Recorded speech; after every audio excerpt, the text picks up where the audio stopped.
Bienvenue dans les Logions du Bon Larron, le podcast où nous cherchons la lumière jusque sur la croix.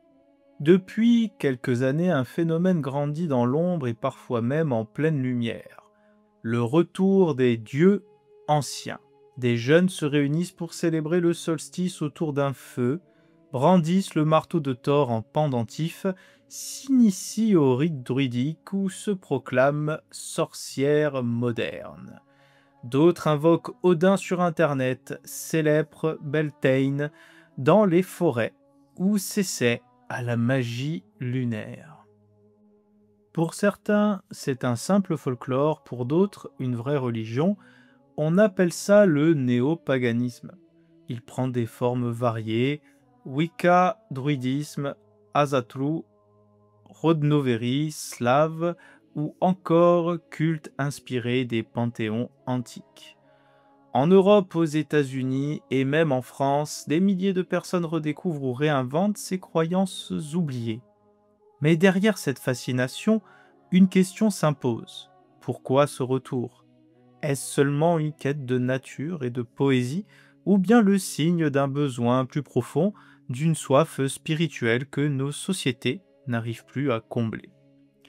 Et surtout, que révèle ce mouvement du rapport entre l'homme moderne, le sacré et la puissance? Car le paganisme attire aussi en promettant des dieux forts, protecteurs, guerriers, là où le Christ se donne dans la faiblesse d'une croix. Saint Paul le disait déjà: nous prêchons un Messie crucifié, folie pour les Grecs. Alors, que cache ce retour aux dieux oubliés? Nostalgie romantique, recherche d'identité ou piège spirituel? C'est ce que nous allons explorer ensemble en parcourant l'histoire, les pratiques, les séductions et les contradictions des mouvements néo-païens. Pour comprendre le néopaganisme, il faut d'abord remonter aux sources, à ce qu'était le paganisme antique. Dans le monde gréco-romain, comme dans les sociétés celtiques ou germaniques, les dieux étaient multiples. Chaque cité, chaque peuple avait ses divinités: Zeus, Apollon, Odin, Lugh, Cernunnos. Ces dieux n'étaient pas des pures abstractions philosophiques. Ils incarnaient les forces de la nature: la guerre, la fécondité, la mer ou la foudre. Les cultes étaient liés aux cycles agricoles, aux saisons, aux naissances et aux morts. Il ne faut pas l'oublier, ce monde religieux reposait aussi sur le sacrifice. Animaux, parfois même humains, étaient offerts aux divinités pour apaiser leur colère ou obtenir leur faveur. Les rituels païens mêlaient beauté et violence, poésie et sang. Puis vint le christianisme. Dès le IIe et le IIIe siècle, il entre en confrontation directe avec ces cultes. L'Empire romain finira par interdire les sacrifices sanglants et fermer les temples. L'Europe se christianise peu à peu et le paganisme, en tant que religion publique, disparaît. Il reste des traces dans les traditions populaires, les fêtes de la moisson, les feux de solstice, mais la structure religieuse des anciens dieux s'efface. Ce qui change, c'est la vision même du sacré. Le monde ancien connaissait les dieux puissants, mais limités, liés à un peuple ou à une cité. Avec le christianisme, on découvre un Dieu unique, universel, qui aime chaque être humain et qui ne demande plus de sacrifices sanglants, mais l'offrande d'un cœur tourné vers lui. C'est ce basculement qui a marqué la fin officielle du paganisme antique. Mais, comme nous allons le voir, cette mémoire n'a jamais complètement disparu. Après des siècles d'oubli apparent, les dieux anciens reviennent en Europe au XIXe siècle. Ce retour n'est pas un simple hasard, il s'inscrit dans un contexte culturel très particulier, celui du romantisme et de la quête d'identité nationale. L'ère romantique, lassée du rationalisme des Lumières et de la froideur industrielle qui s'installait, se tourne vers les mythes.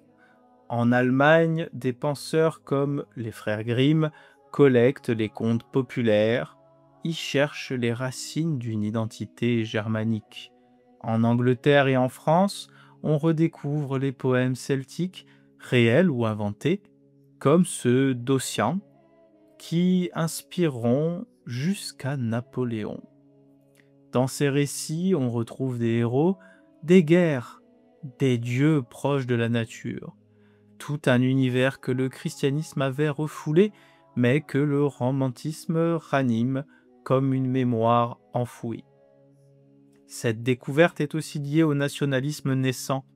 Chaque peuple cherche ses racines religieuses, ses dieux anciens, pour forger une identité culturelle face à l'universalisme chrétien.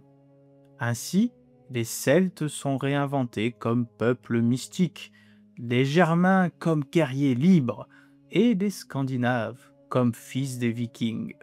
Ce n'est pas un retour neutre, c'est un usage idéologique des mythes. Parallèlement, le XIXe siècle voit la montée de l'occultisme. Des figures, comme Helena Blavatsky, fondatrice de la Société théosophique, ou Eliphas Lévy en France, mais d'ésotérisme oriental, kabbale et paganisme réinventé. Blavatsky prétend même recevoir des révélations des maîtres himalayens qui liraient Jésus, Bouddha et les dieux anciens dans une seule tradition occulte universelle. Nous ne pouvons que vous inviter à regarder notre podcast sur son sujet. Ici, le paganisme sert de matière première à une gnose moderne. Puis arrive le XXe siècle avec un pas décisif, la création de religions néo-païennes structurées. En Angleterre, dans les années 1950, Gerald Gardner fonde la Wicca. Il prétend qu'il s'agit d'une vieille religion des sorcières survivant à la christianisation. Mais les historiens montrent qu'il s'agit plutôt d'un syncrétisme, un mélange de folklore britannique, de franc-maçonnerie, de théosophie et de magie cérémonielle. Pourtant, la Wicca se répand rapidement, notamment dans le monde anglo-saxon. Elle propose un culte à la déesse et aux dieux cornus, des rituels liés au cycle lunaire et solaire, et une magie accessible à tous. Dans les années 1970, en Islande naît l'Astra Uerfalaggio, désolé pour la prononciation, une communauté qui revendique le retour aux dieux nordiques, avec Odin, Thor, Freya. Ici, l'accent est mis sur l'honneur, la loyauté, les fêtes du calendrier viking. Contrairement à la Wicca, l'Asatru se présente comme une continuité culturelle. Et l'Islande finira par lui donner un statut officiel, s'il vous plaît. Enfin, le néo-druidisme prend forme, surtout en Grande-Bretagne. Spéciale dédicace à mon ami Napo. Inspiré des poètes gallois et des réinventeurs du XIXe siècle comme Lolo Morgwang, il propose un culte centré sur la nature, les forêts, les pierres levées. Bien que ces traditions soient largement reconstruites, le néo-druidisme attire par son esthétique et son lien écologique.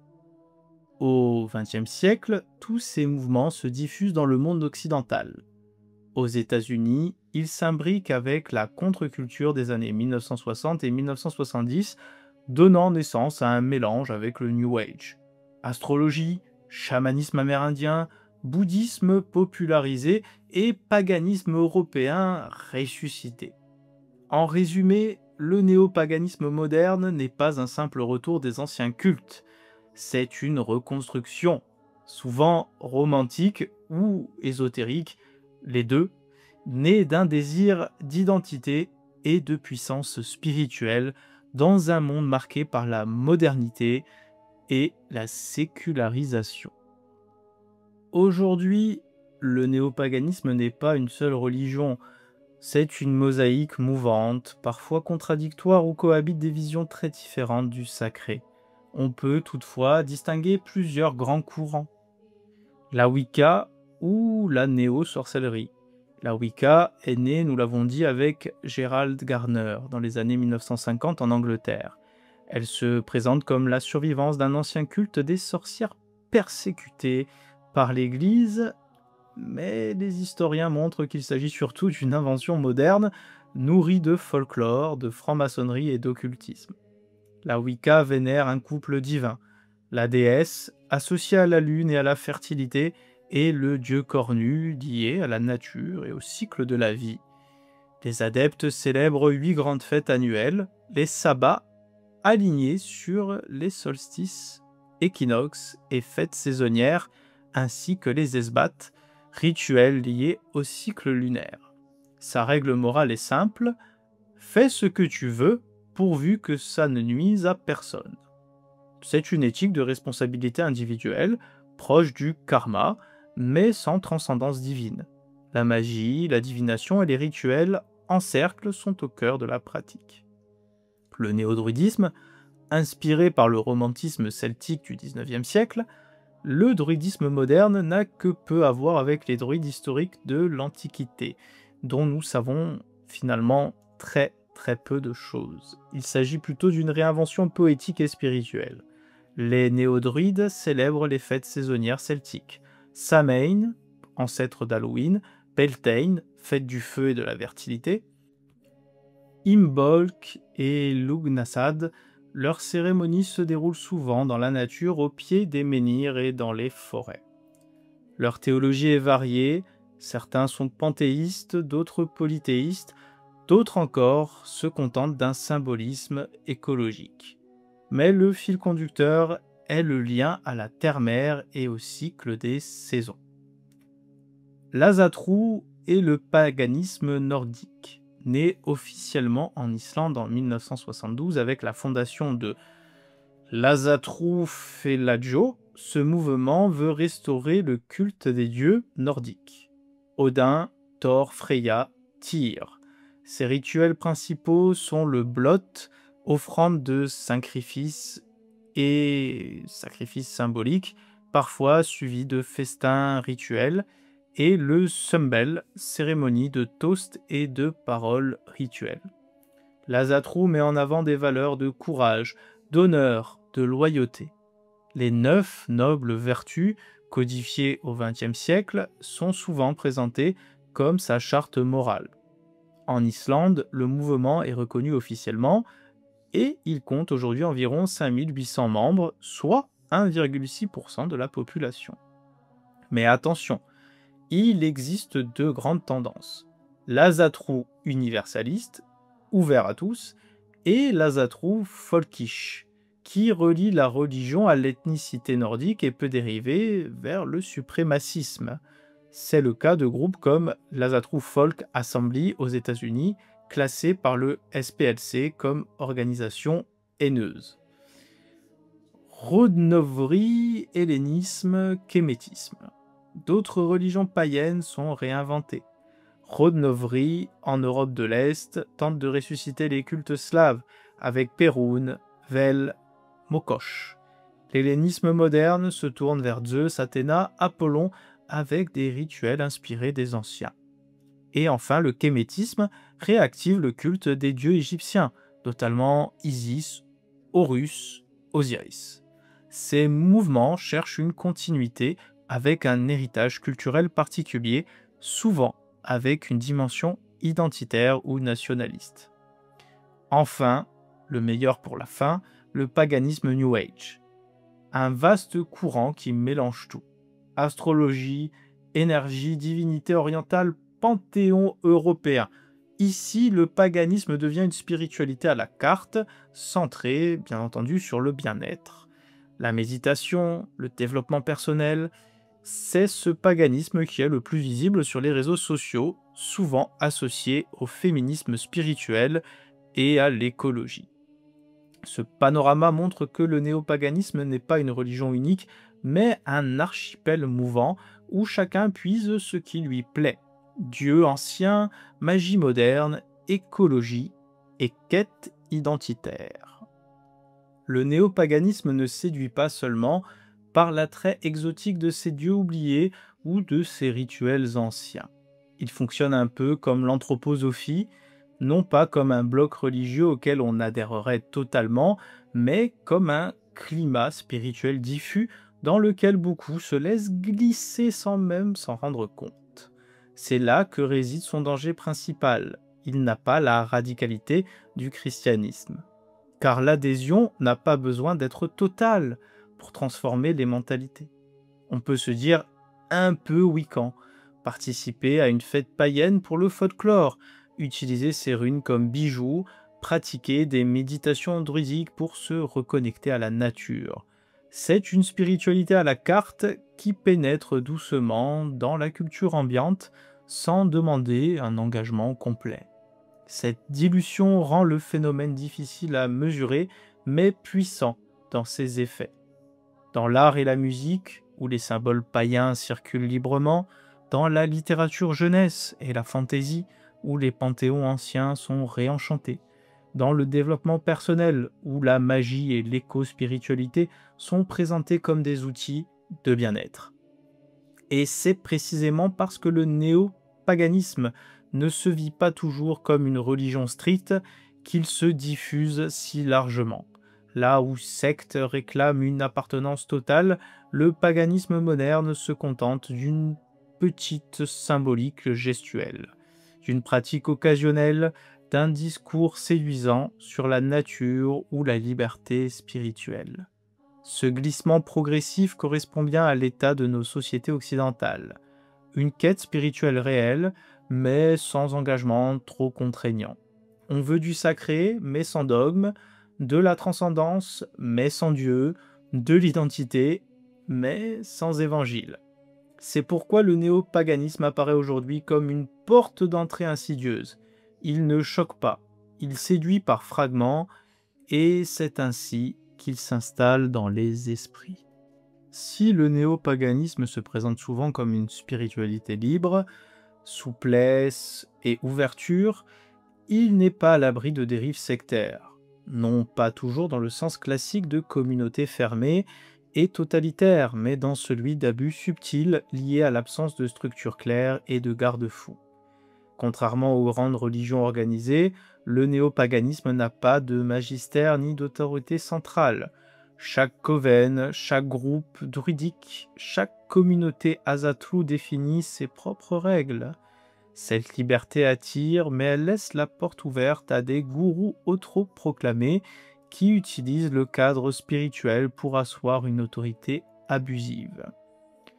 Parmi les cas documentés, en France, la Miviludes, mission interministérielle de vigilance et de lutte contre les dérives sectaires, a pointé plusieurs risques. Des stages de féminin sacré, très inspirés de la Wicca ou du néopaganisme, où l'on facture des milliers d'euros des rituels censés guérir les traumatismes.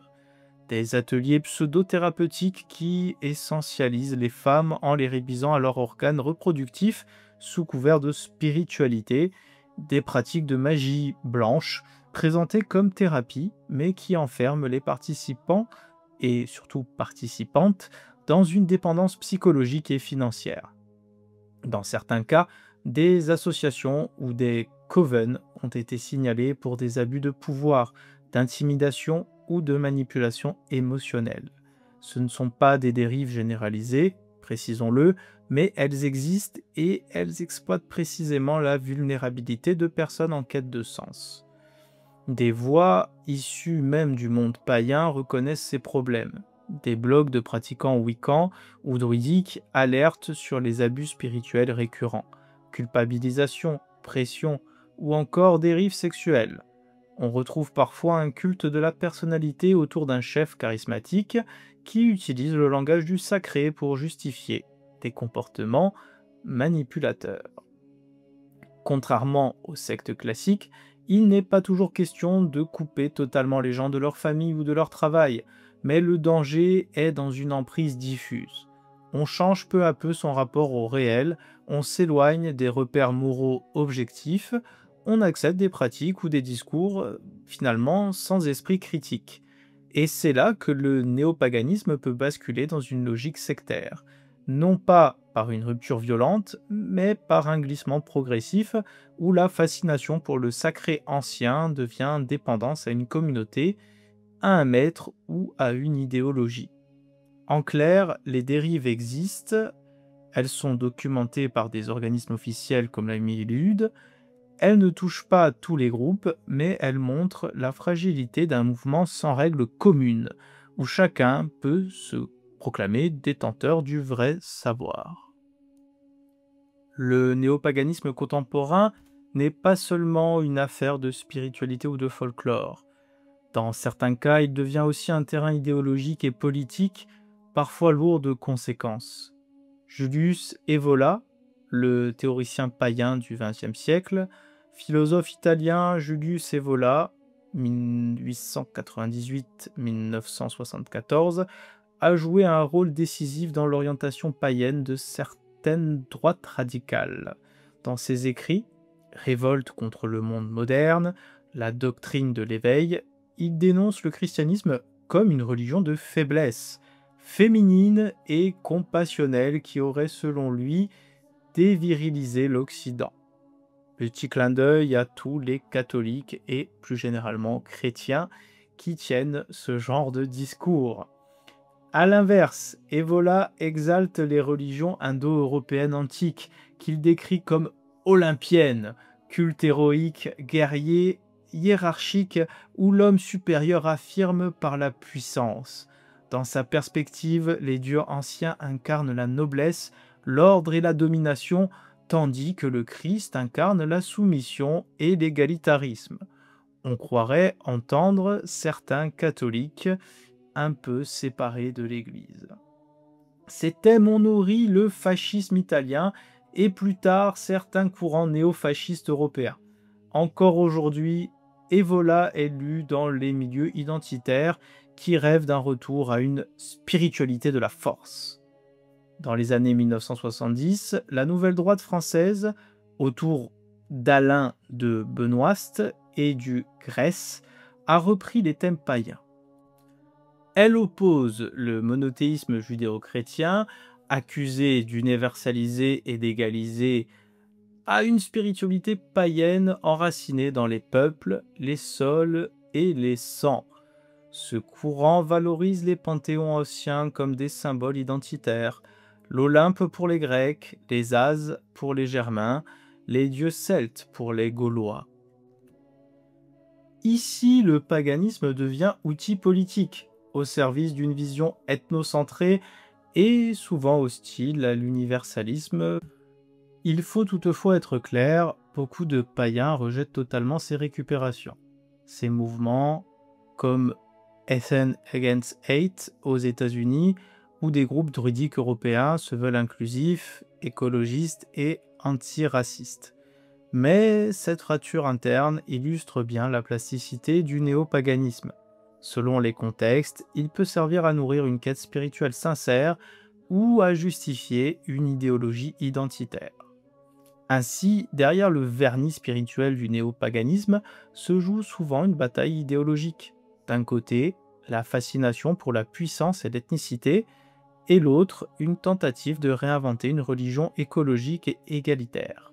Mais dans les deux cas, le contraste avec le christianisme reste frappant.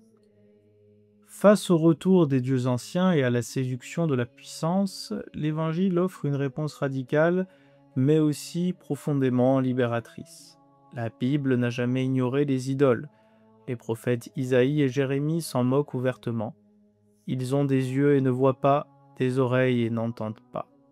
Déjà, la révélation mettait en lumière que ces figures de pierre et de bois n'étaient que des illusions façonnées par l'imaginaire humain, incapable de sauver. Saint Paul, lui, a affronté le paganisme de front. À Athènes, devant l'aréopage, il contemple les statues dressées à chaque coin de rue et déclare « Ce que vous vénérez sans le connaître, je viens vous l'annoncer ». Acte 17, 23. Il reconnaît la soif spirituelle des Grecs, mais il en révèle l'accomplissement dans le Dieu vivant, celui qui ne réside pas dans des temples fabriqués par la main de l'homme. Et Paul va plus loin encore. Nous prêchons un Messie crucifié, scandale pour les Juifs et folie pour les Grecs. 1 Corinthiens 1, 23. Là où le paganisme exalte la force héroïque, le pouvoir guerrier et la gloire terrestre, le christianisme proclame un Dieu qui se révèle dans la faiblesse de la croix. Cette faiblesse apparente est en réalité la puissance de l'amour. Ce qui est folie de Dieu est plus sage que les hommes, et ce qui est faiblesse de Dieu est plus fort que les hommes. 1 Corinthiens 1,25. C'est ce qui se trouve être le contraste fondamental entre le paganisme, ancien ou moderne, qui met au centre la puissance, l'identité d'un peuple, l'enracinement dans une force vitale, et le christianisme qui met au centre l'amour, un amour qui s'abaisse, qui rejoint les petits, les pauvres, les crucifiés de l'histoire. Le bien n'y est pas relatif, il n'est pas conventionnel, il est enraciné en Dieu lui-même. Et le mal, quel qu'en soit l'auteur, pape, roi ou puissant, reste toujours le mal. C'est précisément ce critère transcendant qui a permis à l'Église de se réformer de l'intérieur, de reconnaître ses fautes, de revenir sans cesse à l'Évangile. De revenir sans cesse à l'Évangile, c'est ce qui a donné naissance à des institutions durables, hôpitaux, universités, écoles, structures sociales au service des plus faibles. Là où le paganisme lie le sacré à la force ou à l'ethnicité, le christianisme ouvre une dignité universelle, offerte à chaque personne. Au mieux, le paganisme pourra tenter de l'imiter, mais sans jamais l'égaler. Mais il faut aussi souligner un fait plus troublant, les mouvements néo-païens ont parfois influencé le catholicisme lui-même, non seulement par le biais de convertis qui gardent certaines catégories de pensée, mais aussi par l'aura culturelle qu'ils ont créée. Dans certains courants identitaires au sein du christianisme, on retrouve une fascination pour la force virile, pour les racines païennes de l'Europe, pour une esthétique guerrière qui n'a finalement rien d'évangélique. Ce syncrétisme est une tentation récurrente, reprendre l'Évangile mais en le colorant de paganisme, comme si la croix avait besoin d'être corrigée par l'épée. Or, c'est exactement l'inverse que l'Évangile nous enseigne. La croix n'a pas besoin de la puissance des dieux anciens, pseudo-dieux d'ailleurs, pour être crédible. Elle est elle-même la révélation définitive de Dieu. Un Dieu qui n'écrase pas, mais qui se donne, un Dieu qui n'impose pas sa domination, mais qui attire par l'amour. En réalité, le Christ est l'accomplissement de toutes ces soifs que le néopaganisme tente de combler maladroitement. La soif de sacré, la soif de communion, la soif d'appartenance. Elles trouvent leur vérité non dans le retour aux idoles, mais dans le Dieu vivant qui s'est fait homme et qui se donne chaque dimanche et même chaque jour dans l'Eucharistie. La vraie puissance, celle que l'humanité cherche à travers ses mythes de force et de gloire, se trouve dans l'amour qui va jusqu'au bout, un amour qui donne sa vie pour ses amis, pour ceux qu'il aime, un amour qui ne passe et ne passera jamais. Le néopaganisme attire parce qu'il flatte des désirs réels, le retour du sacré, l'enracinement identitaire, la soif de puissance. Mais il reste enfermé dans des illusions anciennes, dans le cycle de la force et de la fatalité. Le christianisme, lui, ouvre une voie nouvelle, celle d'un Dieu qui assume la faiblesse humaine et qui donne à chaque personne une dignité éternelle. Comme le rappelait saint Augustin, « Tu nous as fait pour toi, Seigneur, et notre cœur est sans repos tant qu'il ne demeure en toi. » Et Jésus lui-même vous exhorte. Vous savez que les chefs des nations les dominent en maîtres, et que les grands leur font sentir leur pouvoir. Il n'en doit pas être ainsi parmi vous, mais que celui qui veut devenir grand parmi vous soit votre serviteur. Matthieu 20, versets 25 à 26. Cette citation souligne explicitement l'opposition entre la logique du monde, puissance, domination, gloire, pouvoir, maîtrise, et la logique de l'Évangile, service, humilité, amour, humiliation et abandon. Alors, continuons à chercher cette lumière d'amour, ensemble, jusque sur la croix. C'était l'élogion du bon larron. Merci d'avoir écouté cette émission et que Dieu vous bénisse.